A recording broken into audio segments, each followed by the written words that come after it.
প্রিয় ছাত্রছাত্রী, আজকে আমি তোমাদেরকে এই ভিডিওর মাধ্যমে ক্লাস 9-এর ইতিহাসে যে সমস্ত প্রশ্নগুলো দেওয়া হয়েছে 17 নম্বর স্কুলের পেজ নম্বর 400 বিভাগ ক, খ এবং গ এর প্রশ্ন, অর্থাৎ 1 নম্বর এবং 2 নম্বর প্রশ্ন এমসিকিউ এবং এসও টাইপসের প্রশ্ন যেগুলো ছিল সেগুলো আলোচনা করবো আজকে এই ভিডিওর মাধ্যমে। তোমরা ভিডিওটা শুরু থেকে শেষ অবধি অবশ্যই দেখবে এবং চ্যানেল যদি নতুন হতো অবশ্যই তোমরা চ্যানেলটাকে সাবস্ক্রাইব করে রাখবে এবং এর আগের যে স্কুলগুলো ছিল সেগুলোর প্রশ্নোত্তর আলোচনা করে দেওয়া আছে, তোমরা প্লেলিস্ট থেকে পেয়ে যাবে, অবশ্যই সেই প্রশ্নোত্তরগুলো সেখান থেকে দেখে নেবে।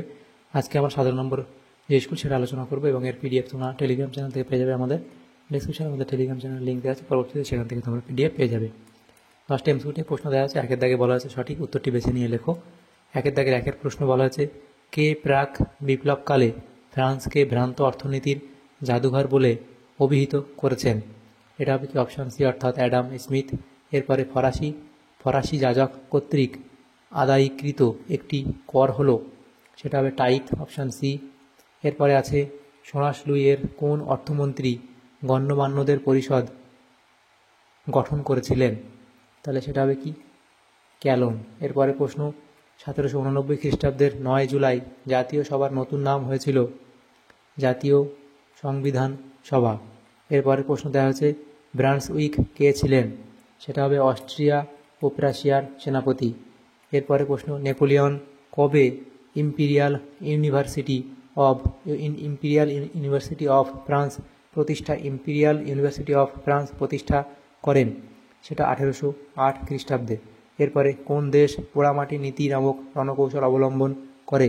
সেটা হবে কি অপশান ডি, অর্থাৎ রাশিয়া।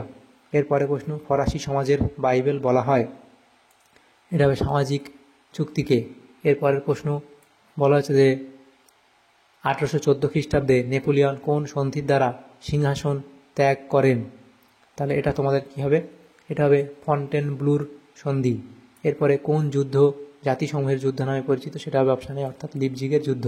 তাহলে এমসিকিউ টাইপ যে প্রশ্নগুলো ছিল সেগুলো হলো 10টা। এরপরের প্রশ্ন 2 এর দাগের বলা আছে যে একটি বাক্যে উত্তর দাও। প্রথম প্রশ্ন, ফ্রান্সে প্রাক বিপ্লবকালে প্রচলিত একটি শ্রম করের নাম লেখো। তাহলে এটা তোমাদের কি লিখবে?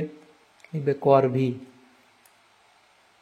এরপরে প্রশ্ন, ফ্রান্সে বিপ্লবকালে 1789 খ্রিস্টাব্দের 27 জুন সংঘটিত ঘটনা কী নামে পরিচিত? তোমরা লিখবে কি ফ্রান্সের বিপ্লবকালে 1789 খ্রিস্টাব্দে 27 জুন সংঘটিত ঘটনাটি ন্যাশনাল অ্যাসেম্বলি গঠন নামে পরিচিত। এরপরে লাইসি কি, এখান থেকে শুরু করে এই অবধি লিখবে। এরপরে প্রশ্ন দেওয়া হচ্ছে যে 1802 খ্রিস্টাব্দে কোন সন্ধির দ্বারা ফ্রান্সের বিরুদ্ধে গড়ে ওঠা দ্বিতীয় শক্তি জোটের অবসান ঘটে? সেটা হবে কি অ্যামিয়েন্সের সন্ধি।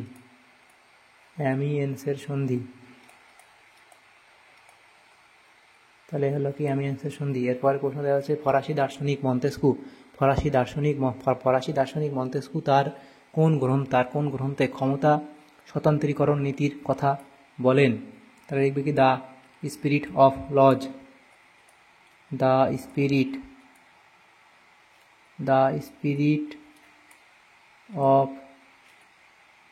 লজ গ্রন্থে।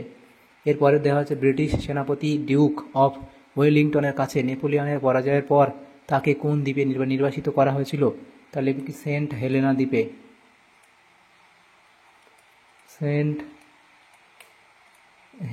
দ্বীপে। এরপরে প্রশ্ন দেওয়া 3 এর দাগের প্রশ্নগুলো নেক্সট পেজে আলোচনা করব। প্রথম প্রশ্ন, সন্দেহের আইন কি? এ অবধি শুরু করে এখান থেকে এ অবধি লিখবে। এরপরে আছে সেপ্টেম্বর হত্যাকাণ্ড কি, সেটা লিখবে। এরপরে ধর্ম মীমাংসা চুক্তি কি? তাহলে ধর্ম মীমাংসা চুক্তি সম্পর্কে এ অবধি লিখবে। বোনাপার্টিস্ট কোলবাটিজম কাকে বলে? এ অবধি লিখবে, এ অবধি। তাহলে এই প্রশ্ন তো তোমাদের হয়ে যাবে। এরপরে প্রশ্ন 5 এর দাগে নেপোলিয়নকে বিপ্লবী সন্তান বলা হয় কেন? তাহলে নেপোলিয়নকে কেন বিপ্লবী সন্তান বলা হয় সেটা লিখবে, এ অবধি লিখবে। তাহলে এই প্রশ্ন উত্তর তোমাদের হয়ে যাবে। তাহলে দেখো আমাদের এখানে যে প্রশ্নগুলো ছিল ক্লাস 9-এর ইতিহাসে যে প্রশ্নগুলো ছিল 17 নম্বর স্কুলের সমস্ত প্রশ্নগুলো আলোচনা করলাম বিভাগ ক, খ এবং গ এর মধ্যে। তোমাদের যদি সামান্যতম উপকার এসে থাকে ভিডিওটা অবশ্যই লাইক করবে। Thanks for watching.